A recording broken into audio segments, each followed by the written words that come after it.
Savaş. Barış romantiklerin yaptığı bayrak. Savaşsa çağımızın bir gerçeği. Bu haritaya iyi bakmanızı istiyorum. Çünkü bu harita Türkiye'nin sınır hatlarını gösteriyor.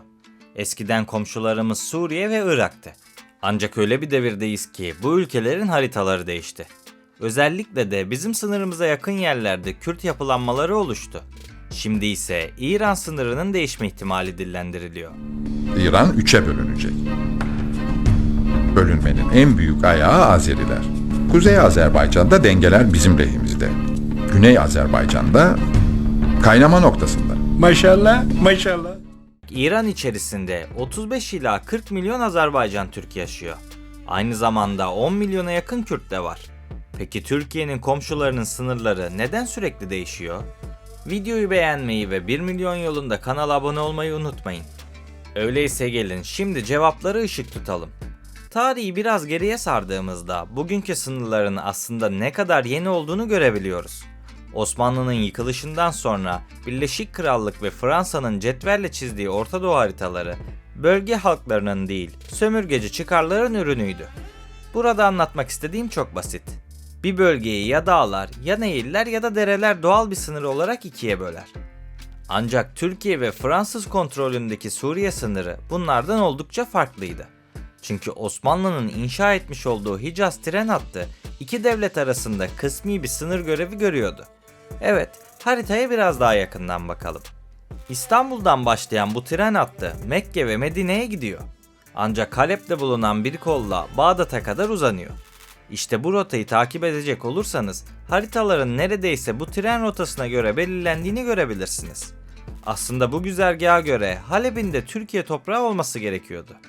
Ancak bu şehir bir şekilde o zamanlarda Türkiye toprakları dışında kaldı. Dışarıda kalan sadece Halep'te değildi. Kabul edilen bu harita nedeniyle o topraklarda yaşayan Türkmenler de Türkiye toprakları dışında kalmış oldu. Peki bu süreç nasıl işledi? Bu noktada geçmişi anlamamız gerektiğini düşünüyorum. Halep, Kerkük ve Musul. Bu şehirlerin hepsi Misak-ı Milli sınırları içerisinde yer alıyor. Evet, Türkiye o zamanlar yeni bir devletti. Güney sınırlarında bulunan Halep ve Musul gibi bölgeler üzerinde hak iddia ediyordu. Ancak Osmanlı'nın imzalamış olduğu Sevr Anlaşması, güney sınırlarında Türkiye'nin iddialarını reddederek bu toprakları Fransa'ya bırakmayı öngörüyordu. Ancak Sevr, Türk toplumunca kabul görmemiş bir anlaşmaydı. Bu nedenle Kurtuluş Savaşı sırasında Fransa ile yürüttüğümüz görüşmeler sonucunda 20 Ekim 1921 tarihinde Ankara Anlaşması imzalandı. Böylece Türkiye ile Fransa arasında Türkiye-Suriye sınırı çizildi. Hatay bölgesi ya da o dönemki adıyla İskenderun sancağı Fransa'nın mandası altındaki Suriye'ye bırakıldı. Ancak Hatay özel bir statüye sahipti. Türk kültürü ve yaşamını koruyabilecek özerkliği vardı. Zaten belli bir dönem sonra cumhuriyet oldular ve bayrakları neredeyse Türk bayrağıyla aynıydı. Ardından da Türkiye'ye katıldılar. Fakat bu imkanlar Türkmenlerin çoğunlukla yaşamış olduğu Halep, Kerkük ve Musul gibi şehirlerde tanınmadı. Tam bu noktada İsmet Paşa'nın çabalarına uzun uzun değinmemiz gerekiyor. Fakat buna değinecek olursak konumuzdan sapmış oluruz. O yüzden toparlayalım. Sonuç olarak Misak-ı Milli sınırları oluşamadı ve Türkiye bugünkü şeklini almış oldu. Suriye, Irak, Ürdün gibi ülkelerde bu dönemde şekillendi. Ama o çizgiler halkları ayırdı. Kürtleri, Türkmenleri, Arapları ve diğerlerini farklı devletlere dağıttı. Bugün geldiğimiz noktadaysa o sınırların yeniden tartışıldığı bir döneme tanıklık ediyoruz. Irak'ta merkezi otorite zayıfladı. Kuzeydeki Kürt bölgesel yönetimi neredeyse bağımsız bir yapı haline geldi. Ancak Irak bir zamanlar Orta Doğu'nun en güçlü ordularından birisine sahipti. Saddam Hüseyin döneminde yalnızca bir Arap lider değil, aynı zamanda bölgesel bir birleştirici rolü de oynamaya çalışmıştı. Hatta 1970 yılında Libya lideri Muammer Kaddafi ile birleşme görüşmeleri bile yaptı. Birleşik Arap Cumhuriyeti hayali sadece Irak ve Libya için değil, tüm Arap dünyasını kapsayan bir idealle besleniyordu. Ama bu hayal sadece kağıt üzerinde kaldı. Irak'ın parçalanma süreci ise 1991 Körfez Savaşı'ndan sonra başladı. ABD müdahalesi sonrası kuzeydeki Kürt bölgesi fiilen Bağdat'tan kopmaya başladı. 2003'te Saddam devrildiğinde artık Irak 3'e bölünmüştü. Şii Güney, Sünni Merkez ve Kürt Kuzey. Bugün Kürdistan bölgesel yönetimi, kendi parlamentosu, kendi bayrağı, kendi ordusuyla neredeyse bağımsız bir devlet gibi işliyor. Her ne kadar haritada ismi olmasa da fiilen sınırları var ve Türkiye'nin hemen güneyinde İran'a komşu vaziyetteler. Aynı şekilde Suriye'nin kuzeyinde bulunan ABD destekli fiili bir Kürt koridoruna da komşu. Bildiğiniz üzere Suriye haritası 2011'de başlayan iç savaşlarla değiştirilmişti. Sonrasında rejim, muhalifler, IŞİD, Kürtler ve dış güçler arasında bölünen ülke bugün parçalanmış bir yapıya sahip. Suriye'deki YPG kontrolündeki bölge Türkiye'nin güney sınırına dayanmış durumda. Bildiğiniz üzere Suriye'de rejim ve bayrak yine değişti. Bu durum çok yeni ve Suriye tek bir çatı altında birleşmeye çalışıyor. Fakat bir zamanlar Türkiye Cumhuriyeti ile Mısır'ın komşu olduğunu biliyor muydunuz? Evet, Suriye ve Mısır bir dönem Arap Birliği Cumhuriyeti adı altında tek bir ülke olarak birleşmişti. Velhasıl bu ülkenin ömrü pek uzun soluklu olmadı. 1958'de kurulan bu ittifak 1961 yılına gelindiğinde bitmişti. Aradan geçen yıllar sonunda 1 Ocak 1972'de Kaddafi'nin girişimleriyle bu sefer de Libya, Mısır ve Suriye üçlüsü Arap Cumhuriyetleri Federasyonu adı altında birleşti. 2.947.000 kilometrekare yüz ölçümüyle dünyanın en büyük 8. ülkesi olan bu ülkede o zamanlar 50 milyonun üzerinde insan yaşıyordu. Kaddafi, Kuzey Afrika ve Orta Doğu'ya uzanan tek bir Arap devleti ihtiyacını ilan ederek Pan-Arap fikirlerini ortaya atıyordu. İşte Arapların tüm bu birleşme çabalarının ardında bugün olduğu gibi İsrail vardı. Fakat işin ilginç yanı bugün İsrail tehditine karşı Araplar birleşmekten yana değil. O zamanlar işler farklıydı. Çünkü Osmanlı'nın dağılmasından sonra birçok Arap ülkesi bağımsızlığını ilan etmiş olsa da her biri aslında tek başına çok güçsüz ve savunmasızdı. İşte bu ülkelerden biri de Filistin'di. İsrail 11 Mayıs 1949'da Birleşmiş Milletler tarafından tanınınca işin rengi değişti. Çünkü gün be gün Filistin topraklarında yeni bir ülke doğuyordu. 1948 yılında Gazze'nin yönetimi Mısır'a aitti ve küçücük İsrail arkasına aldığı destekle Arap devletlerine baş kaldırıyordu. Bu başkaldırı elbette bir savaşı doğurdu ve 1948 yılında Arap-İsrail savaşları olarak bildiğimiz süreçler yaşandı. Böylece İsrail topraklarını genişletti. Mısır'a bağlı Gazze'yi ve Sina Yarımadası'nı işgal etse de bir süre sonra Sina Yarımadası Mısır'a geri verildi. Öte yandan Batı Şeria'yı işgal ederken Doğu Kudüs'ü tek taraflı ilhak ettiler. Aynı şekilde Suriye'ye bağlı Golan Tepelerini de tek taraflı ilhak ettiler. Velhasıl uzun uzun anlatmaya gerek yok. 1948'de bir kez daha Arap-İsrail Savaşı yaşandı. 1967 yılında 6 gün savaşı olarak bilinen bir savaş daha yaşandı. Tüm bu savaşlar sonrasında İsrail az önce bahsettiğim tüm toprakları kendi sınırlarına kattı ve burası İsrail diye tüm haritalara yazdı. Sonra ipin ucu kaçtı. Söküğü çektikçe sökük uzadı. Önce Saddam, sonra Kaddafi, sonra Arap Baharı ve aklıma gelmeyen nice şey.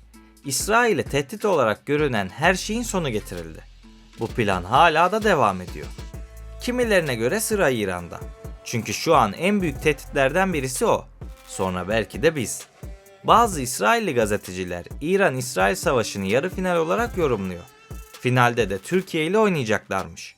Bu iğrenç herif bu iğrenç açıklamasından dolayı özür dilemiş ve şaka yaptığını söylemiş olsa da bunların hiçbiri şaka değil dostlarım. Tüm bu süreci yıllar boyunca zihnimize kazıdılar. Neyse, konumuzu dağıtmayalım. İran diyorduk. İran dışarıdan bakıldığında güçlü gibi görünen ama içten içe kaynayan bir kazan. Çok uluslu yapısı, ekonomik krizleri ve bölgesel izolasyonu nedeniyle en zayıf dönemlerinden birini yaşıyor diyebiliriz. Öte yandan ülkede 90 milyondan fazla nüfus var. Bunların yaklaşık 35 ila 40 milyonu Azerbaycan Türkü, 10 milyona yakını Kürt, 5 milyonu Beluç, 3 milyonu ise Arap. Ayrıca Azerbaycan Türklerinin dışında 5 milyona yakında Türkmen ve Türk grubu var. Tabi şunu da ifade etmek gerekir ki bu sayılar resmi değil. Ancak gördüğünüz gibi çok büyük rakamlar. Yani Fars nüfusu dışında kalan büyük bir etnik çeşitlilik söz konusu. Güney Azerbaycan'da yaşayan Türkler zaman zaman Tebriz merkezli özellik talepleriyle sokağa çıkıyor. Kürtlerse İran'ın batısında Mabat gibi kentlerde tarihsel olarak bağımsızlık arayışında. Biliyorsunuz bugüne kadar Güney Azerbaycan'ı defalarca dile getirdim. Belki de Türkiye'de en çok dile getirenlerden birisiyim. Kim bilir belki de benim YouTube'daki Türklük kariyerim bir şeye hizmet ediyor. Ancak bugün farklı bir şey konuşmak istiyorum. Gelin tam da bu noktada tarihe yolculuk yapalım ve Maabat Kürt Cumhuriyeti'ne geri dönelim. 1946 yılında Sovyetler Birliği'nin desteğiyle İran'ın kuzeybatısında Maabat merkezde kısa ömürlü bir Kürt devleti kuruldu. Bu devlet sadece 11 ay yaşadı. O dönemden bu yana İran Kürtleri bağımsızlık arayışındaydı. Suriye ve Irak'ta yapılan düzeneyi gördükten sonra kimileri burada da aynısı yapılmak istiyor diyebilir. Bu çok normal. Haklı bulduğum yerler de var. Zaten bugün bu bölge yine hareketli. Yani bir gün Maabat'ın yeniden gündeme gelmesi ihtimal dışı değil. Neden mi böyle söylüyorum? Aslında cevabı çok basit. İran'ın etrafına bakarsanız neredeyse dört bir yanı ABD üsleriyle çevrilmiş durumda. Irak'ta Erbil ve Ambar'da ABD üsleri. Kuveyt'te yaklaşık 13.000 ABD askeri. Bahreyn'de 5. filonun merkezi. Katar'da ise hava üssü. Birleşik Arap Emirlikleri ve Suudi Arabistan'da konuşlanmış Amerikan güçleri. Elbette pas geçemeyeceğim bir gerçek var. İncirlik'teki ABD üssü. Yani lafın özü dostlarım, İran fiilen kuşatma altında. Bu hem iç güvenlik paranoyasını arttırıyor hem de milliyetçi baskıyı körüklüyor. Ekonomik krizler, iç muhalefet ve dış baskılar birleşince büyük yapılar bile çatırdayabiliyor. Zaten bu senaryonun bir yerden tanıdık geliyor olması gerekir. Fakat İran'da bir şeyler patlak verecek olursa, evet, bu bize de yansıyabilir. Ancak bir şeyler olacak olursa, Türkiye muhakkak gelişen olayları kendi lehine çevirmek zorunda. 2023 yılında kendi kişisel Instagram hesabımda bazı öngörüler yazmışım. Onları paylaşmadan önce şunları söylemem gerekiyor. Öncelikle bu söyleyeceklerim tamamen öngörüdür. Toplumu yanıltmak istemem ve herhangi bir doğruluk payı da yoktur. 2023 yılında yazdığım bu öngörüye göre ilerleyen yıllarda Kürtler Siyonistlerle savaşacak ve topraklarını korumak adına Türkiye ile müttefik olacak demişim. İşte öngörüm buydu. Şimdi buna bir yorum yapmak istiyorum. Bugün İran'da bir şeyler olursa diğer ülkelerde kurulan Kürt Birliği İran'la bağlanmak isteyebilir. İşler o zaman kızışacaktır. Çünkü o toprakları korumak gerçekten çok zor. Çünkü Dicle ve Fırat vaat edilen Yahudi toprakları arasında yer alıyor. Kimler toprak alır, kimler toprak almaz bunları bilemem. Fakat bildiğim tek bir şey var. Siyonist kendisinden başka kimseye mutluluk getirmez.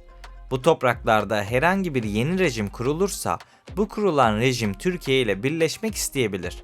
Bu son kurduğum cümlede yine öngörü. Burada dursun. Yarın öbür gün Eren demişti dersiniz. Be kardeşim Türkiye ne yapmalı diyorsanız yapacak pek bir şey yok gibi görünüyor. Güney Azerbaycanlı kardeşlerim alınmasın, kızmasın ama kendi toprak bütünlüğümüz için öncelikle İran'ın dağılmamasını tercih ederim. Kader dağılması yönünde işliyorsa da Suriye'de Türkmeneli, İran'da Güney Azerbaycan desteklenmelidir. Irak, Suriye, İran'da milyonlarca Türk ve Türkmen kardeşlerimiz yaşıyor. Bu toprakların çoğuysa misak-ı milli sınırları içerisinde hak edilmiş topraklardır.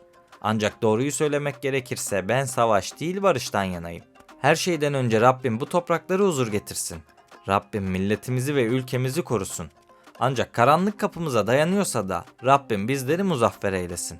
Lafın özü, Orta Doğu'da bulunan toprakların kaderi de sınırları da daima değişti. Bakalım bu süreç İran'ı da uzayacak mı?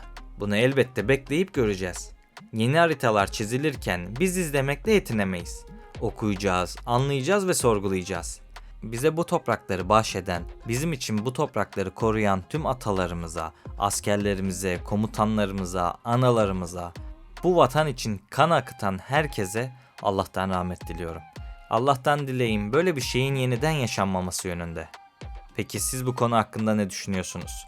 Fikirlerinizi yorumlarda benimle paylaşmayı ve videoyu beğenerek kanala abone olarak bana destek olmayı unutmayın. Beni buraya kadar dinlediğiniz ve anlamaya çalıştığınız için teşekkür ederim. Umarım anlayıp kendinizce bir şeyler çıkarmışsınızdır. Bir sonraki videoda görüşmek üzere. Kendinize iyi bakın. Sağlıkla ve barışla kalın.